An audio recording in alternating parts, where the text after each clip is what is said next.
২৯ জুলাই শুক্রবার। শিক্ষার্থীদের আন্দোলন রোধ করতে ঢাকা মেট্রোপলিটন পুলিশ ঢাকায় অনির্দিষ্টকালের জন্য সব ধরনের সভা সমাবেশ ও মিছিল নিষিদ্ধ ঘোষণা করে। সরকারের উচ্চ পর্যায় থেকে বাংলাদেশ রেলওয়ে কর্তৃপক্ষকে ঢাকার সাথে সারা দেশের ট্রেন চলাচল বন্ধ রাখার নির্দেশ দেওয়া হয়। আগের দিনের মতো এদিনও সারা দেশে সকল ধরনের ইন্টারনেট বন্ধ করে রাখা হয়। সারা দেশে শিক্ষার্থীদের ডাকা সর্বাত্মক অবরোধ চলে। সকাল 10টার দিকে মুখে কালো কাপড় বেঁধে রাজশাহী প্রকৌশল ও প্রযুক্তি বিশ্ববিদ্যালয়ের শিক্ষকরা প্রতিবাদ জানান। বেলা 1:45টার দিকে আন্দোলনকারীরা কিশোরগঞ্জের ভৈরব থানা ঘেরাও করলে থানার ভেতর থেকে পুলিশ সদস্যরা ছররা গুলি ছোড়েন। এতে শতাধিক ব্যক্তি আহত হন। ঢাকার উত্তরা, মোহাম্মদপুর, বাড্ডা, পল্টন সহ কয়েকটি এলাকায় পুলিশের সঙ্গে আন্দোলনকারীদের সারাদিন দফায় দফায় সংঘর্ষ, পাল্টাপাল্টি ধাওয়ার ঘটনা ঘটে। মিরপুরে জুমার নামাজের পর বেলা 3টার দিকে কাজীপাড়া, শেওড়াপাড়া এবং মিরপুর 10-এর বিক্ষুব্ধ জনতা রাস্তায় বেরিয়ে আসে। সাভারে বিকাল 3টা থেকে জাহাঙ্গীরনগর বিশ্ববিদ্যালয়ের প্রধান ফটকের সামনে ঢাকা আরিচা মহাসড়কে হাজারো শিক্ষার্থী জড়ো হন। বিকাল 4টার দিকে শিক্ষার্থীরা ঢাকার রামপুরা থানা ঘেরাও করেন। ইসলামী ছাত্র আন্দোলন বাংলাদেশ জামালপুর জেলা সভাপতি আল আমিন রুহানির নেতৃত্বে শিক্ষার্থীরা অবরোধের মাধ্যমে অচল করে দেয় জামালপুর শহর। এদিন শুক্রবার কমপ্লিট শাটডাউন বা সর্বাত্মক অবরোধ কর্মসূচি বাস্তবায়ন এবং আমিরের নির্দেশনা অনুযায়ী জেলায় জেলায় ইসলামী আন্দোলন বাংলাদেশের বিক্ষোভ মিছিল অনুষ্ঠিত হয়।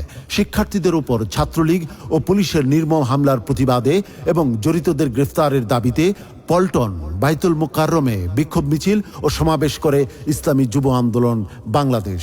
মিছিল পূর্ব সমাবেশে প্রধান অতিথির বক্তব্য রাখেন পীর সাহেব চরমনাই।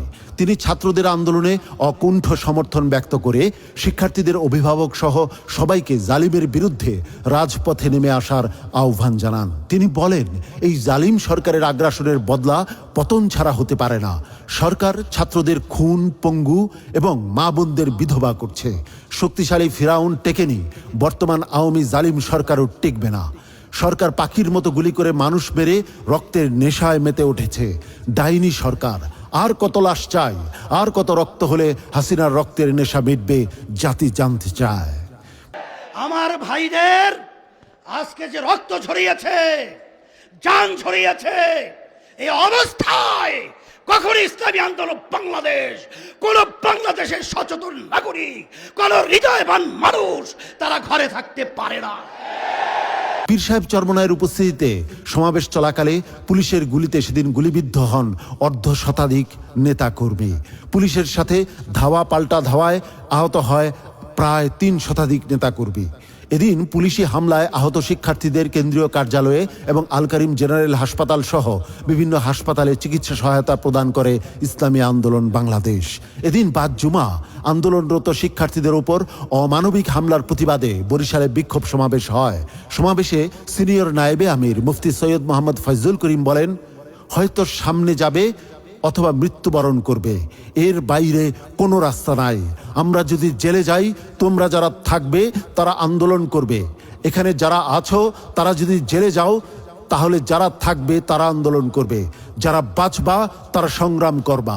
এই শাহী জালিমের বিরুদ্ধে আন্দোলন করব, সংগ্রাম করব, বিপ্লব করব ইনশাআল্লাহ। যদি আমরা জেলে যাই, তোমরা যারা থাকবে তারা আন্দোলন করবে। এখানে যারা আছে তারা যদি জেলে যাও, যারা থাকবে তারা আন্দোলন করবে। যারা বাঁচবে তারা সংগ্রাম করবো, যারা বাঁচবে তারা সংগ্রাম করবো। এই শাহী জালিমের বিরুদ্ধে আন্দোলন করবো, সংগ্রাম করবে, বিপ্লব করবো ইনশাআল্লাহ। 19 জুলাই বাইতুল মোকাররম যুব আন্দোলনের প্রোগ্রামে ইসলামী ছাত্র আন্দোলন বাংলাদেশের কেন্দ্রীয় সহ সভাপতি ইউসুফ আহমদ মানসুর বলেন, এবার যদি আমাদের সমস্যা সমাধান না করা হয় তাহলে আওয়ামী সন্ত্রাসীকেও বাংলাদেশ থেকে বহিষ্কার করব ইনশাআল্লাহ। এই দাবি আদায়ের জন্য মুহতারাম আমিরের হাতকে শক্তিশালী করার আহ্বান জানাচ্ছি। এবারও যদি আমাদের অধিকারকে সুষ্ঠুভাবে সমাধান করা না হয়, তাহলে আওয়ামী সন্ত্রাসকে বাংলাদেশ থেকে আমরা বহিষ্কার করব। উল্লেখ্য, 19 জুলাই শুক্রবার ইসলামী আন্দোলন বাংলাদেশের দেশব্যাপী দোয়া ও বিক্ষোভ মিছিল কর্মসূচিতে পুলিশ এবং আওয়ামী সন্ত্রাসীদের হামলায় আহত হন 2000-এরও বেশি ইসলামী আন্দোলন, শ্রমিক আন্দোলন, যুব আন্দোলন এবং ইসলামী ছাত্র আন্দোলন বাংলাদেশের নেতাকর্মীরা। বাংলা ব্লকেট কর্মসূচি চলাকালে সন্ত্রাসী ছাত্রলীগের হামলায় গুরুতর আহত হন ইসলামী ছাত্র আন্দোলন বাংলাদেশ শাহজালাল বিজ্ঞান ও প্রযুক্তি বিশ্ববিদ্যালয়ের সহসভাপতি জুয়েল রানা। এদিন উত্তরা ৭ নং সেক্টরে গুলিবিদ্ধ হয়ে শাহাদত বরণ করেন ইসলামী ছাত্র আন্দোলন বাংলাদেশ বরিশাল বানারীপাড়া থানার সদস্য মোহাম্মদ জসিম। উত্তর বাড্ডায় আন্দোলনরত অবস্থায় বুকে পুলিশের গুলিতে শাহাদত বরণ করেন ইসলামী ছাত্র আন্দোলন বাংলাদেশ ঢাকা মহানগর উত্তরের আওতাধীন গুলশান ডিগ্রি কলেজের মেধাবী শিক্ষার্থী ছাত্রনেতা নাইমুর রহমান। এদিন আরও শাহাদত বরণ করেন চাঁদপুর জেলার মৈশাদী ইউনিয়নের সাহিত্য ও সংস্কৃতি বিষয়ক সম্পাদক, মৈশাদী উচ্চ বিদ্যালয়ের মেধাবী শিক্ষার্থী সিয়াম সর্দার জাহিদ। আগের দিন 18 জুলাই সন্ধ্যায় পুলিশের গুলিবর্ষণে চোখ দিয়ে গুলি ঢুকে মাথার পেছন দিক দিয়ে বের হয়ে গেলে 19 জুলাই শাহাদত বরণ করেন মেধাবী এই শিক্ষার্থী। নিউ মার্কেটে পুলিশের গুলিতে শাহাদত বরণ করেন ইসলামী ছাত্র আন্দোলন বাংলাদেশের সদস্য মোহাম্মদ আবদুল্লাহ রনি। বাদ জুমা ইসলামী ছাত্র আন্দোলন বাংলাদেশ চট্টগ্রাম পূর্বের ব্যবস্থাপনায় ইসলামী আন্দোলন বাংলাদেশ চট্টগ্রামের বিক্ষোভ মিছিলে ব্যবহৃত গাড়ি, সিএনজি ও মাইক ভাঙচুর করে লক্ষ টাকার সরঞ্জামাদি নিয়ে যায় সন্ত্রাসী সংগঠন ছাত্রলীগ। শিক্ষার্থীদের আন্দোলনের প্রতি সমর্থন জানিয়ে বিক্ষোভ মিছিল বের করেন সংযুক্ত আরব আমিরাতে কাজ করতে যাওয়া প্রবাসী বাংলাদেশিরা। ফলে দেশটির প্রচলিত আইনে ফেডারেল আদালতে দোষী সাব্যস্ত হয়ে সাজাপ্রাপ্ত হয় 57 জন বাংলাদেশি। সহায়তা চেয়ে 999 নম্বরে সবচেয়ে বেশি 19 জুলাই ফোন এসেছে বলে জানিয়েছে জাতীয় জরুরি সেবা 999 নম্বরের প্রধান মোহাম্মদ তবারুকুল্লাহ। 16 জুলাই থেকে 8 দিনে প্রায় 3 লাখ ফোন কল আসে 999-এ। সর্বোচ্চ 48,000 ফোন কল আসে 19 জুলাই।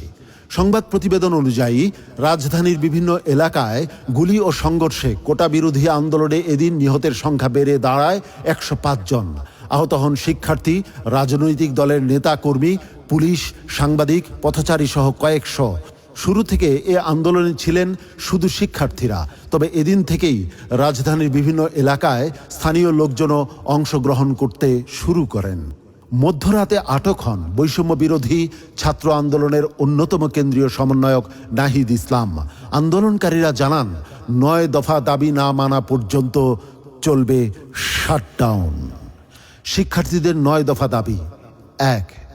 আইন শৃঙ্খলা রক্ষাকারী বাহিনীকে অবৈধ উপায়ে ব্যবহার করে ছাত্র হত্যার দায় নিয়ে স্বরাষ্ট্রমন্ত্রী আসাদুজ্জামান খান কামাল এবং সড়ক পরিবহন ও সেতুমন্ত্রী ওবায়দুল কাদেরকে মন্ত্রী পরিষদ এবং দল থেকে পদত্যাগ করতে হবে।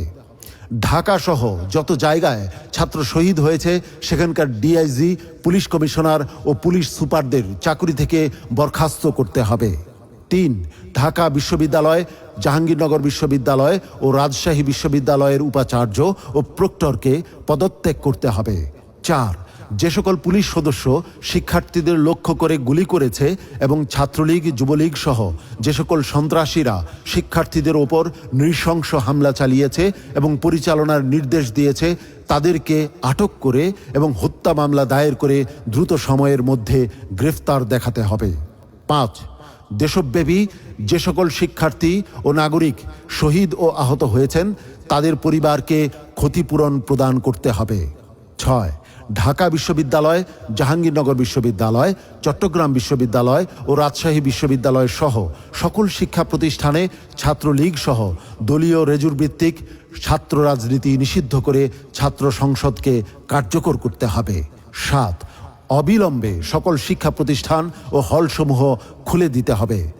8.